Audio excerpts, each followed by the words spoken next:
Bienvenue à tous les amis, un plaisir de vous retrouver. Aujourd'hui, on parle des tentations, des plaisirs interdits, des frustrations que certains ressentent, que tout le monde ressent. Pourquoi? Parce qu'il y a 613 mitzvot rabotai qui nous disent quoi faire, comme en positif, comme en négatif. Mais moi, j'en ai marre d'être commandé.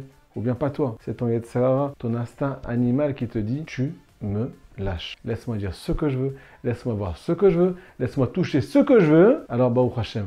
On est tous pareils, on a une grande âme et aussi ce qu'on appelle des grandes frustrations parce qu'on ne peut pas faire ce qu'on veut, nous les juifs. Alors je propose de me suivre dans ce cours et d'imaginer, imaginons ensemble, un monde sans Torah, sans mitzvot. Demain, quartier libre. Akadosh Baruch Hu, il te dit, j'ai trop de peine pour toi, mon fils. Quand je vois ta tête le matin, que tu ne peux pas subir tes plaisirs, tes envies, et que tu sois frustré, j'ai trop de peine pour toi. Ou bien toi, ma fille, tu ne peux pas t'habiller comme tu veux, ainsi de suite. Tu ne peux pas dire ce que tu veux. Tu ne peux pas aller où tu veux. Tu ne peux pas chanter devant ceux que tu veux. Ça me fait trop de peine. Alors je vous donne quartier libre. Faites ce que vous voulez. C'est moi qui vous bénis et qui vous encourage dans ce chemin. Alors imagine-toi, Roméo et Juliette. Une grande histoire d'amour commence entre Chas de Shalom, nous et le Yetzirah. Tous les jours, on s'attend à un nouveau plaisir, un nouveau kiff. Et il n'y a pas ce qu'on appelle de palpitation. J'ai pas d'angoisse. Hachem, il est d'accord. Alors à quoi ça va ressembler ta vie? Juste avant de continuer ce cours, les amis, je vous ramène une parabole de Rabbi Nachman de Breslev qui vient définir, c'est le tzaddik, Yesod Olam, qui définit la face des forces du mal. Est-ce qu'il a les yeux bleus, les yeux verts, il est grand, il est petit? Comment il parle? Comment il fait pour t'attraper et pour plus te lâcher? Je veux dire, Rabbi Nachman de Breslev, il ressemble à une personne qui est en plein milieu de la foule. Et il s'adresse à chacune des personnes en particulier. Personne n'est au courant qu'il a dit la même chose à tout le monde. Qu'est-ce qu'il dit à tout le monde? Il ferme ses poings et il leur dit qu'est-ce que j'ai dans la main. Bien entendu, l'imagination commence à s'ouvrir. Tu te dis, peut-être qu'il a mon pognon, que je gère depuis des années. Peut-être qu'il a ma carrière, peut-être qu'il a ma joie, peut-être qu'il a la solution à tous mes problèmes, peut-être qu'il a mon shlambaït, peut-être qu'il a mon âme sœur. Bref, chacun il a ce qu'on appelle, toute son imagination qui commence à travailler à 200%. Et à croire qu'il détient tout ce qu'il désire. C'est pas une blague. Bien entendu, à partir d'un certain moment, quand tu vas enfin lui ouvrir les mains, il se met à partir en courant. Bien entendu, toute l'assemblée, toute la foule qui a entendu la même chose, lui court après. À un moment, il se fait arrêter par les flics. On lui dit pas lève la main, on lui dit ouvre les mains. Quand il ouvre ses mains à Botaï, comme vous l'avez compris, walou, il n'y a rien du tout. C'est exactement ce qui se passe avec nous les amis. Notre cœur, il nous dit laisse-moi tranquille, laisse-moi faire ce que je veux maintenant, laisse-moi faire telle faute, j'ai besoin, j'arrive plus à me retenir maintenant. Laisse-moi dire ce que je veux, c'est pas grave, ça fait du mal, j'ai besoin de m'exprimer. Laisse-moi habiller comme je veux. C'est pas grave. Il n'y a aucun impact dans ma vie. Il faut que je fasse ce que je veux et je serai enfin tranquille. Je ne peux pas supporter les limites. Bien entendu, quand on arrive à faire ce qu'on appelle les choses qui nous démangent, les choses qui nous tentent au maximum, à la fin, on est encore plus frustré. Pourquoi? Parce qu'il n'y avait rien en fait. J'ai encore envie. Je suis encore tenté. Je suis encore frustré. Il y a tout le temps des limites. Si ce n'est pas Dieu qui me les fixe, c'est la vie qui me les fixe, c'est mon entourage qui me les fixe, et ainsi de suite. À Botaï, quand c'est qu'on va comprendre que la Torah, c'est une protection. Elle nous protège du mal. Elle veut nous parfaire. Elle veut parfaire nos liens avec notre prochain.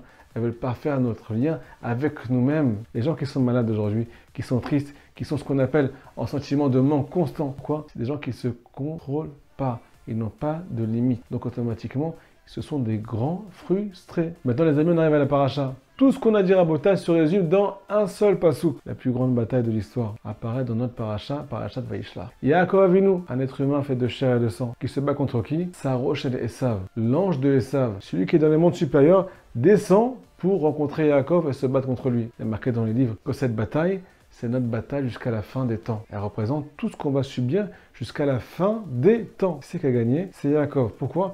Parce que Yaakov, c'est Israël. C'est nous. Et nous, on est toujours vainqueurs sur nos épreuves. Mais il y a un secret à Botaï. Il y a un message extraordinaire à la fin de cette bataille. Yaakov demande à l'ange, comment tu t'appelles? Dis-moi ton nom. Qu'est-ce qu'il lui répond, l'ange? Lama zetisha letchemi. Pourquoi tu poses la question, comment je m'appelle? En quoi tu vas avoir ce qu'on appelle une toilette? En quoi ça va t'aider de savoir comment je m'appelle? Me dit le Ramban, qu'est-ce qu'il est venu lui dire cet ange-là? Il est venu lui dire, je ne pourrai jamais t'aider. Tu n'as aucun avantage en te rapprochant de moi. Le jour où tu m'écoutes et tu fais ce que je te dis, eh ben, tu cries à l'aide. Parce qu'à la fin, tu es seul, plus personne pour te répondre. Dieu, quand tu lui parles, il est obligé de te répondre.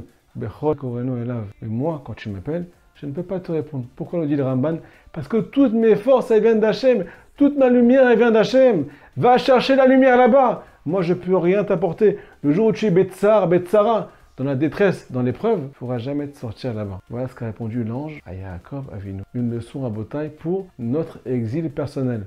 On n'a rien à chercher là-bas. Tout le bonheur se trouve dans ce qu'on appelle les limites. Maintenant les amis, j'ai 2 clés à vous transmettre pour ne plus tomber dans cette fausse histoire d'amour. La première, elle s'appelle étude de Torah. Imagine-toi que tu commences à étudier la Torah 1 heure par jour, ou bien 2 quarts d'heure le matin, 2 quarts d'heure le soir. C'est pas beaucoup, ça fait en tout 1 heure. Qu'est-ce que tu vas devenir? T'es avec tes amis, café, gâteau, avec un raf que tu aimes. Tu utilises ce que tu aimes, tu te remplis, tu prends des forces. Alors imagine-toi que tu es sorti de ce monde matériel et tu te colles au spirituel pendant 1 heure par jour. Tu auras beaucoup plus de recul sur ce que tu désires. Tu vas comprendre les tenants et aboutissants. Tu seras beaucoup plus protégé. Comme le dit la Gemara, Barati et Tzara, Akadosh Baruch Hu, il dit j'ai créé les forces du mal, mais je vais créer aussi un antidote qui s'appelle étude de Torah. Celui qui n'étudie pas la Torah, il y a marqué dans le Zohar qu'il est dans les mains, dans la bouche des forces du mal. Alors qu'il ne se pose pas la question, qu'est-ce qui m'arrive? Deuxième clé les amis. Elle s'appelle Hitbodedut des doutes. C'est quoi Hitbodedut des doutes? C'est le fait de s'isoler pour se sentir moins seul. On vient prendre du recul sur la vie. Quand tu es dans tes tentations, que tu les ressens, qu'elles te brûlent à l'intérieur, tu peux pas leur dire non. C'est elles qui te tiennent, rabotaille. Mais quand tu t'éloignes d'elles, tu les regardes de loin. Là, tu vois les tenants et aboutissants. Qu'est-ce que j'ai ressenti la dernière fois quand je suis tombé? Est-ce que j'étais content? Est-ce que j'étais triste? Est-ce que j'étais désespéré? Est-ce que ça m'a fait du bien, du mal? Est-ce que ça m'apporte de voir, de dire, de ressentir des choses qui sont interdites? Ou bien non, ça me détruit ma vie, comme la majorité des gens qui sont autour de moi. Alors, à quoi ça sert Hitbodedut des doutes? Ça sert à prendre du recul sur la vie. Le dire Rabbi Nachman dans l'Écoute Moran, celui qui fait cet exercice peut mériter le Ruach HaKodesh, l'Esprit Saint. Hachem lui dévoile des choses, lui dévoile les clés de la vie, toutes les clés de la vie, dans sa pensée. Et là-bas, il a des nouvelles pensées, un nouveau regard sur la vie. Pourquoi Hachem lui fait ça? Pourquoi il lui fait ce cadeau? Parce qu'il est venu chercher la vérité. Les amis, on peut se protéger. Il faut écouter ces 2 conseils, les Hachem Barach, et tout va changer dans notre vie pour celui qui les prend au sérieux. Shabbat Shalom.